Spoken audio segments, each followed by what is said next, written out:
বাঙালিরা শুধুমাত্র কালচার দিক থেকে এগিয়ে, সেটা সিঙ্গিং হোক, ডান্সিং হোক কিংবা আর্ট হোক, কিংবা বাঙালি মানেই কিন্তু সেন্ট্রাল গভর্নমেন্টে চাকরি করতে পারে, আইটি এমপ্লয়ি হতে পারে, আইটির বিভিন্ন ভালো ভালো পজিশনসে কাজ করতে পারে, ক্রিকেট করে খেলতে পারে, মানে খেলাধুলা ফুটবলে বাঙালিরা এগিয়ে রয়েছে। বাট বাঙালিরা কি ব্যবসা সেটা করতে পারে, এরকম ধরনেরই একটা পারসেপশন আমাদের সকলের হয়ে রয়েছে, তাই তো? কিংবা অনেকে জানেই না যে কোথায় কোথায় বাঙালিরা প্লেসড রয়েছে, কোন কোন বাঙালি এন্টারপ্রেনার্সরা রয়েছে এবং কারা কারা বাঙালি বড় বড় ব্যবসা চালাচ্ছে। ইন্ডিয়ান বাঙালি কোম্পানিজের যদি কথা বলা হয় তাহলে এতগুলি কোম্পানিজরা রয়েছে।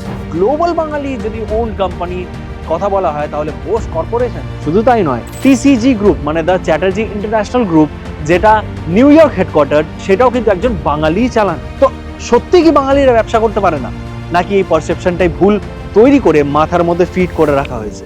আমি তো বলবো এই মাথার মধ্যে ফিট করে রাখার পারসেপশনটাই চেঞ্জ করতে হবে বস। কারণ বাঙালিরা আজকের দিনে ব্যবসাও করতে পারে, ব্যবসাটা চালাতেও পারে এবং সুপারহিট ব্যবসা তৈরিও করতে পারে। যেটা দরকার হচ্ছে সেটা হচ্ছে বাঙালিদের মধ্যে ইউনিটি, বাঙালিদের একে অপরের সাপোর্ট, এবং সেই একসঙ্গে আসার একটা প্ল্যাটফর্ম চলে এসেছে যেটা হচ্ছে বেঙ্গল বিজনেস কাউন্সিল, যেখানে বাঙালিরা সবাই ইউনাইটেড হচ্ছে, বাঙালিরা একে অপরের সাপোর্টে ভালো ভালো ব্যবসা করছে।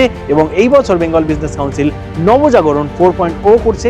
কলকাতাতে নয় বস, বিগত 3 বছর তো তারা কলকাতায় করেছে, কিন্তু এই বছর তারা করতে চলেছে এই নবজাগরণ 4.0 দুর্গাপুরে, যাতে দুর্গাপুরেও যে বাঙালি ব্যবসায়ীরা রয়েছে তাদেরকে মোটিভেট করা যাক, তাদেরকেও একসঙ্গে আনা যাক এবং তারা একে অপরের সাপোর্টে যাতে বড় হতে পারে। তো আমি তো থাকতে চলেছি বস এই 19, 20, 21 ডিসেম্বর দুর্গাপুরে গান্ধী ময়দানে।